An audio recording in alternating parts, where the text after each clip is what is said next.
let's go ahead and jump right into our Week 6 preview. We're talking about the Bears. We're talking about the Jaguars. In London.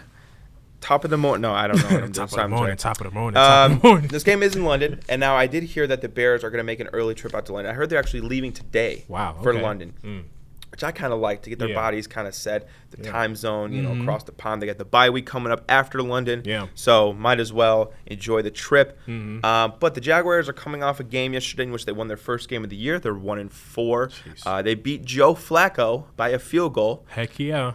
And Joe Flacco, man, shout out Joe Flacco. He's just gonna spin it the rest of his life. He's gonna be like 70, still throwing bombs down the field. I mean, one of my favorite players ever. Anyways, talking about the Jaguars. Now, this Jaguars team, they've struggled mightily this year. They got embarrassed a few weeks ago in Monday Night Football against the Buffalo Bills. Absolutely pantsed.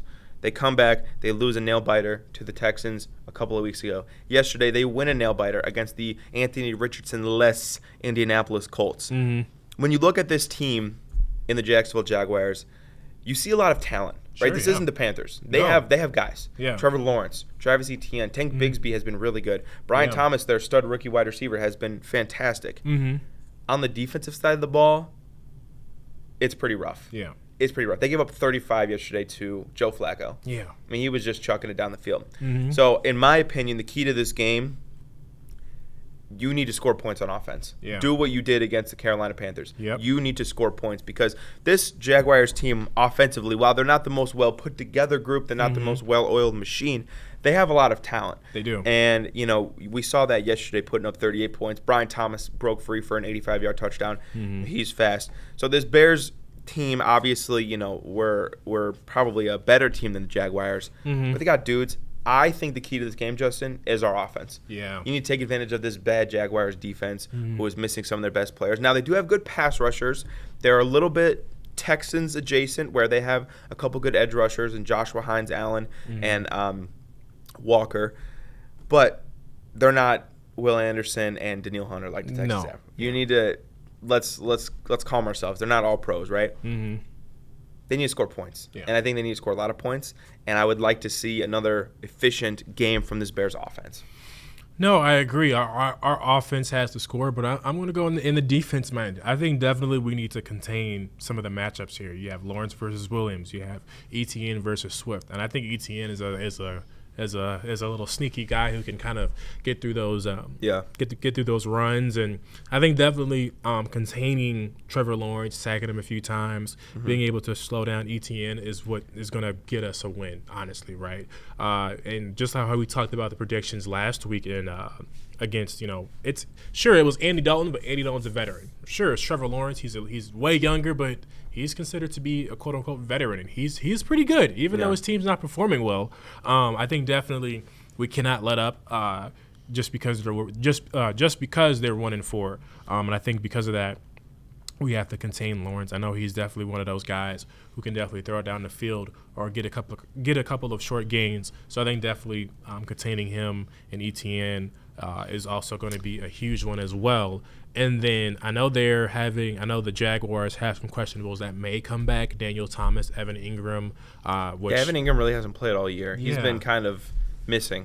Which MIA. MIA. I don't know what his injury is. I think it's an ankle, if I'm not mistaken. Oh, okay. If I'm not mistaken. Yeah, I mean, I know Ben Strange, their tight end, they took in the second round a couple years ago. He scored a touchdown, but Evan Ingram's been a big loss for them. I also want to say another point that I think people aren't talking as much about. This is as close of a home game as a team could get for an international game. The Jaguars have played the most amount of games in England. Yes. They are geographically the closest to England. Yeah. So this is, I think, much more of a burden for the Bears. They haven't played an international game. It's been a couple years, I think, since the Bears have played. So, for a guy like Caleb, and the rookie, that's why I think it's so smart that they're leaving early, kind of get themselves in the routine, get their bodies acclimated to that time zone.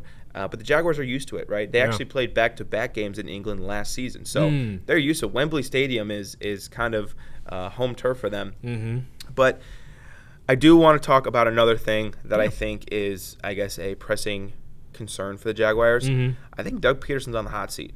Definitely. Doug Peterson, he has been struggling. I mean, I think before yesterday, they were like 0 for their last 9. I mean, they they got some stuff to figure out in Duval. I mean, they've been struggling mightily. I think their defense. I think one of the reasons they got absolutely pantsed by the Bills, they just ran man coverage all game. They did. Yeah. I mean, it was like man coverage, and Josh Allen was like a kid in a candy store. He was just picking which receiver he wanted to throw a touchdown to. So there's going to need to be some changes. I mean, yesterday they got torched by Alec Pierce. No offense, Alec Pierce, but like Alec Pierce, right? Really. This is a game I expect DJ Moore to have a field day. I mean, I don't think there's a guy on the field, if you're the Jacksonville Jaguars, that you want one-on-one with DJ Moore. And I think Caleb is going to have to take advantage of that. And listen, they're going to need to be on the same page. It's going to need to be some well-timed throws. But I think they can beat the man coverage that Jacksonville is going to run. But no, I think there's a lot of dysfunction. You know, they paid Trevor Lawrence $250 million. They sure did. He's not playing like a $250 million quarterback. I'll say that. And I like Trevor Lawrence. He's coming off his best game of the year. I mean, you know, did he deserve that contract? Yeah. Tank Bigsby has taken over a lot of the carries and a lot of the volume from Travis Etienne. Trevor's his brother in college. But I think this Jaguars team, they have a lot of question marks. They have more question marks right now than the Bears do. Yeah, they do. Not to say the Bears are perfect, far from it. But again, this is a team that early, before the year started, I thought this would be a fun matchup. The Jaguars have not at all lived up to my expectations. I think they've been very dysfunctional. They've been one of the more disappointing. I mean, they were the last team in the NFL to get a win. Yeah. I mean, that's wild. So, you know, I think the Bears should win this game. If we're going to jump into predictions, I'll go, give me 27. No, don't give me 27. Give me 30-17.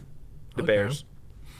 All right, and I agree with you. I feel like if we get out early, we can win this game, and we will win this game. Jacksonville has been struggling all season long, and I definitely think when they play against good teams, they're going to struggle. And we're technically a good team. We have good players on our team. We're above 500. We're above 500. Yeah.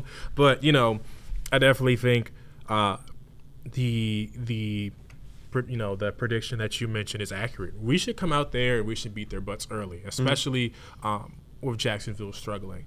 But I will say for my score prediction, let's go 35-10. We're gonna repeat. Ooh. Yeah, because I'm this is why I don't gamble, because my parlay would probably be all the way wrong. But, you know, we already hit one struggling team in the mouth. Let's hit another one, because literally after that is the gauntlet. Yes. Commanders, Cardinals, Patriots. Yeah, Commanders who are great. The Cardinals who just beat San Francisco. Oh, jeez. Yeah. And then it's like what, division game. Well, we have we're home against the Patriots on November 10th. So we have a bye week. Okay. And then it's bye week after that. Then we're No, I'm saying the Patriots are a bye week. Oh, that's what I meant. Yeah. I love that. I love that. Packers, division. Super Bowl, NFC champ last year, 49. Yeah. It just does not get easier. So let's get a 3-game win streak going, so that way let's stack as many wins now in the early part of the year, right? So that come playoffs, we're like, okay, well, we had 4 from earlier.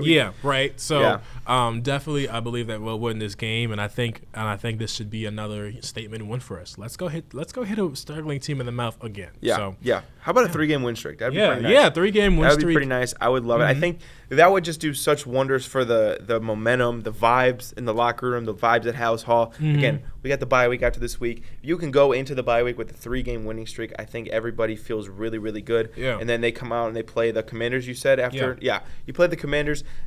They're a good team. They've been really, really good this year. But they will have that confidence knowing, hey, we're 4-2. We're on a 3-game win streak. Yeah. We're having our bye. We're going to rest up, get healthy. I think that it would do wonders for the rest of the year for the Bears to go into London, have a good performance, maybe give Trevor Lawrence a haircut. Maybe, I don't know. I'm just kidding. No, but seriously, let's win this game. Let's take care of business, and let's get on a 3-game win streak. Yeah, it'd be pretty nice. Yeah. Awesome. Well, that wraps up our show today. Thank you so much for watching. All the likes, shares, and subscribes are greatly appreciated, and we're happy to bring you more content and excited to bring you more stuff coming soon. Please follow us on our socials, Bears Talk Today on Instagram, Twitter, TikTok, and all of that fun stuff. And like I said, we're hoping for a Bears win for next week, and we hope you all have a wonderful day, and we'll see you guys next week. Bye.